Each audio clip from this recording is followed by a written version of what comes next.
यह पेड़ कोई मामूली नहीं बल्कि जगह जगह पाया जाने वाला यह पौधा वशीकरण करने के लिए एकदम उत्तम और रामबाण है।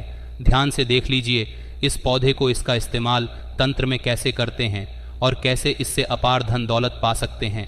आज जाएंगे। इस संसार में कुछ जड़ी बूटियां ऐसी होती हैं जो अपने आप में ही बहुत ही ज़्यादा खास और विशेष होती है। वैसे तो इस संसार में जितने भी पेड़ पौधे हैं उनकी कुछ ना कुछ विशेषता और ख़ासियत अवश्य ही होती है। इस दुनिया में जितने भी पेड़ पौधे हैं कोई भी एक भी ऐसा नहीं है जो बिल्कुल बेकार हो। किसी ना किसी में कुछ ना कुछ शक्ति अवश्य ही मौजूद रहती है और यह सभी चीज़ें वनस्पति तंत्र के अंतर्गत आती है। यानी कि कुछ चीज़ें ऐसी होती हैं जो तंत्र करने के लिए बेहद आवश्यक, खास और विशेष हैं। तो दोस्तों, आज के इस वीडियो में कुछ ऐसी जानकारी के बारे में हम आपको बताएंगे कि जिसके माध्यम से आप सामने वाले को अपने वश में कर सकते हैं। बहुत सारे लोगों की यह परेशानी होती है कि जिससे वह प्यार करते हैं, जिससे उनकी शादी हो गई होती है, वह उनकी बात ही नहीं मानता है। काफ़ी लोग हमसे इस बारे में पूछते भी हैं, बताते भी हैं कि जहाँ पर काम कर रहे हैं, कार्य कर रहे हैं, उनके आसपास के जो लोग हैं, उनके पड़ोसी हैं, वह हमेशा ही परेशान करते रहते हैं, जिसके कारण वे कार्य भी नहीं कर पाते हैं।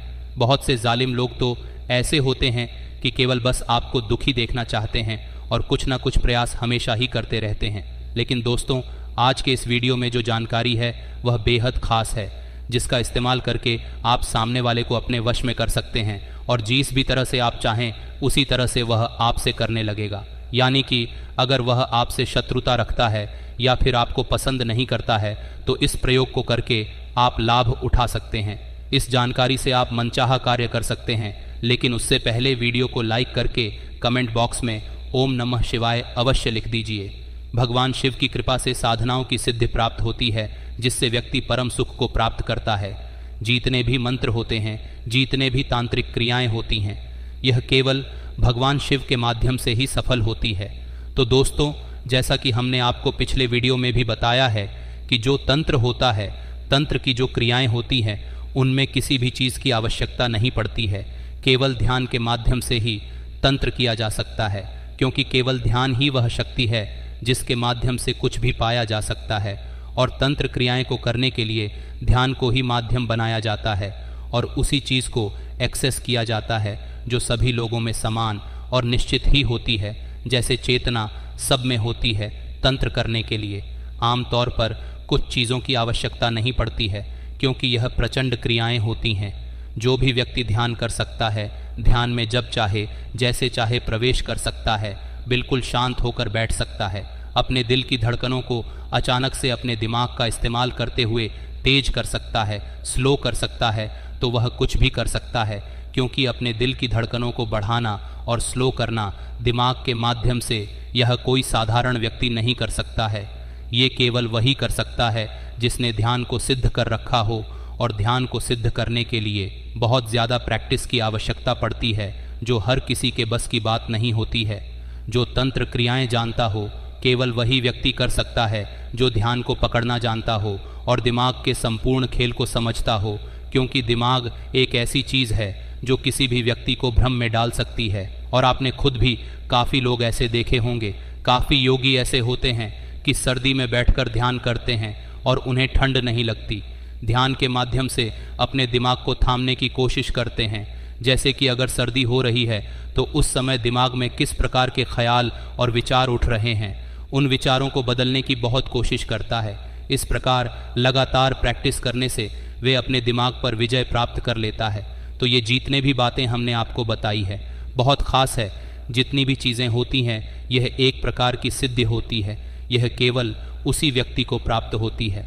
वही व्यक्ति इन चीज़ों को कर पाता है जिसने अपने संपूर्ण 7 चक्रों के इस्तेमाल को समझ लिया हो, 7 चक्रों को पूरी तरह से सिद्ध किया हो, जागृत किया हो, कुंडलिनी ऊर्जा को हर एक चक्र में महसूस किया हो। ये कुछ खास जानकारी हमने इसलिए बताई है जिससे आप सीख सकें कि तंत्र किस प्रकार किया जाता है, क्या क्या चीज़ें ज़रूरी होती हैं और किन चीज़ों के माध्यम से तंत्र हो सकता है। और आपको यह भी बता दें कि तंत्र की जो क्रियाएं होती हैं वे सामने वाले व्यक्ति के दिमाग पर अटैक भी कर सकते हैं। इसीलिए यही वजह होती है कि सामने वाले पर जब कोई तंत्र क्रिया हो जाती है तो सामने वाले व्यक्ति हमेशा ही बेचैनी में होने लग जाता है। चिंता, घबराहट और बहुत ज़्यादा उसका मन खराब होने लगता है। भूख, प्यास आदि सब कुछ ही उसकी बेकार हो जाती है। इसलिए तंत्र क्रियाएं को बेहद खतरनाक और सबसे अधिक शक्तिशाली बताया गया है। आपको यह भी बता दें कि जो आज्ञा चक्र होता है उसी के माध्यम से तंत्र केवल संभव होता है, इसीलिए जीतने भी साधु होते हैं। वह रोज़ाना ही अभ्यास करते हैं त्राटक का, क्योंकि त्राटक में जितनी शक्तियाँ होती है इतनी शक्ति किसी भी चीज़ में नहीं होती है, और यह सबसे आसान होता है। सबसे पहले तो आप इस बात को समझें और यह बात देखें कि जो थर्ड आई होती है वहाँ पर एक बहुत ही स्ट्रॉन्ग ग्रेविटेशनल पुल होती है, यानी कि वहाँ पर बड़ी आसानी से आप ध्यान लगा सकते हैं। उसके अलावा शरीर में कोई भी ऐसा स्थान नहीं है जहाँ आप आसानी से ध्यान लगा सकें, तो वह चीज़ सबसे आसान होती है। इसीलिए रोज़ाना आपको त्राटक करना चाहिए, क्योंकि जो व्यक्ति त्राटक को रोज़ाना करता है उसकी आंखों में ऐसा प्रचंड वेग होता है कि वह शत्रु की अगर आंखों में आंखें डालकर मन में कोई बात बोल दे तो उसके शत्रु के साथ होनी निश्चित है और बिल्कुल तय है। इसी प्रकार जो लोग त्राटक करते हैं उनमें अपने आप ही वशीकरण की सम्मोहन की शक्ति मौजूद रहती है, बल्कि इसी के माध्यम से यानी कि आज्ञा चक्र के माध्यम से आप अपनी संपूर्ण मनोकामना को भी पूरा करवा सकते हैं। जो भी चीज़ आप चाहते हैं, अगर आपको त्राटक करने की प्रैक्टिस है तो लगातार आज्ञा चक्र पर ध्यान लगाते हुए आप अपनी इच्छाओं को पा सकते हैं। आज्ञा चक्र बेहद खास और सबसे अधिक शक्तिशाली होता है। आज्ञा चक्र के जागृत होने से बुद्धि बिल्कुल कंट्रोल में आ जाती है। फिर बुद्धि इधर उधर बिल्कुल भी नहीं भागती है, वह बिल्कुल शांति से संपूर्ण सुख को अनुभव करने लग जाता है।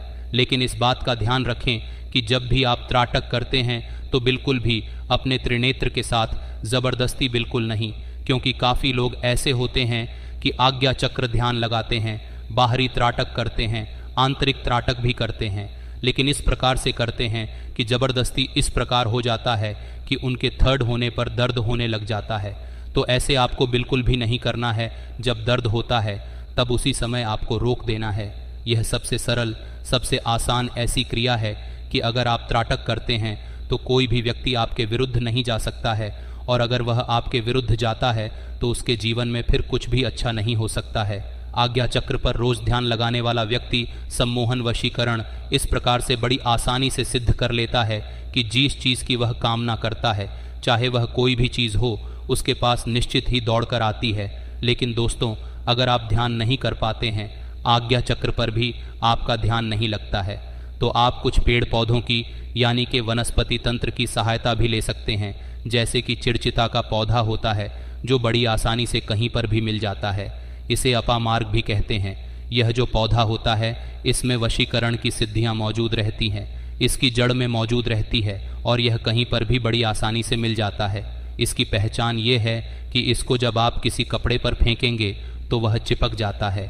काफ़ी जगह इसे आपामार्ग कहा जाता है, चिड़चिटा भी कहा जाता है, और बचपन में आपने इससे काफ़ी खेला होगा। आपको केवल इतना करना है कि किसी भी सोमवार, बुधवार, शुक्रवार या फिर रविवार के दिन इस पौधे की जड़ को निकाल कर लेकर आ जाना है। सबसे पहले आपको इस बात का ध्यान रखना है कि ऐसा पौधा आपको चुनना है जिसके पास आप केवल एक बार जाएंगे, जो आपके घर से दूर हो। ऐसी जगह पर दूर देखना है। यह बड़ी आसानी से कहीं भी जंगल में मिल जाता है, तो वहीं पर जाकर आप इस पौधे को सबसे पहले जल दे दें और एक लोटा जल चढ़ाकर इसकी जड़ को निकाल लें और अच्छी तरह से धो लें और एक पत्थर भी ले लें। आप इस बात का ध्यान रखें कि केवल पत्थर पर ही इस जड़ को आपको पीसना है, और जिस समय आप पीसेंगे तो पीसते समय आपको क्लीन बीज मंत्र का उच्चारण करना है। क्लीन भगवान श्री कृष्ण का बीज मंत्र है। भगवान श्री कृष्ण को आकर्षण का, सम्मोहन का देवता माना जाता है, और यही बीज मंत्र जपने मात्र से ही सम्मोहन सिद्ध होता है। तो वशीकरण करने के लिए जड़ को पीसते समय आपको क्लीन बीज मंत्र मन ही मन बोलते जाना है। जितनी देर में यह पेस्ट बनेगा उतनी देर तक आपको क्लीन बीज मंत्र बोलते जाना है। थोड़े थोड़े पानी के छींटे उस पर लगाते जाना है जिससे गीला पेस्ट आपका बन जाए, और बस इस पेस्ट को आप किसी डिब्बे में भरकर रख लें। फिर जिसे आपको वश में करना हो, बस उस व्यक्ति को आपको यह तिलक लगा देना है। जैसे ही आप उस व्यक्ति को क्लीन मन में बोलते हुए तिलक लगाएंगे, वह व्यक्ति बिल्कुल आपके अनुकूल हो जाएगा और आपके वश में हो जाएगा। लेकिन अगर उसे तिलक ना लगा पाए तो आप केवल इतना कर सकते हैं कि अपने उल्टे हाथ की हथेली में इस पेस्ट को रखते हुए अंगूठे से उस पेस्ट को रगड़ते हुए क्लीन बीज मंत्र का जप करना है और अंगूठे से ही अपने माथे पर इस तिलक को लगा लेना है। अगर इस तिलक को वह व्यक्ति देख लेता है जिसे वश में करना हो तो इससे भी वशीकरण हो जाता है। बस तिलक लगाते समय थर्ड आने पर उस व्यक्ति का ध्यान करें। अगर आप अपने जीवन में अपार धन एवं दौलत प्राप्त करना चाहते हैं तो उसके लिए भी चिड़चिटा का इस्तेमाल किया जा सकता है। बल्कि अगर थर्ड आई का इस्तेमाल करते हुए चिड़चिटा का भी इस्तेमाल करते हैं तो व्यक्ति अपना बड़े से बड़ा कर्ज भी चुका सकता है और 1 माह में ही धनवान बन जाता है। इसका प्रभाव ये होता है कि फिर आजीवन उसे धन की समस्या का सामना नहीं करना पड़ता। तो दोस्तों, करना किस प्रकार है इसकी विधि को सुनिए। पहले आप ये देखिए कि जितनी आपकी उम्र है तो उस संख्या का जोड़ आपको निकाल लेना है। जैसे कि अगर आपकी उम्र 45 साल है तो 4 + 5 मिलाकर 9 होता है। तो इस प्रकार 1 से लेकर 9 तक अपनी संख्या आपको निकाल लेनी है। और अगर आपका सिंगल डिजिट ऑड नंबर निकलता है जैसे कि 3, 6 या 9 तो आप खड़ेवार चुनें। उन्हीं में आपको चिड़चिटा की जड़ को निकाल के लाना है। जैसे कि खड़ेवार कौन से होते हैं तो आपको बता देते हैं। खड़ेवार मंगलवार, शनिवार और गुरुवार होते हैं।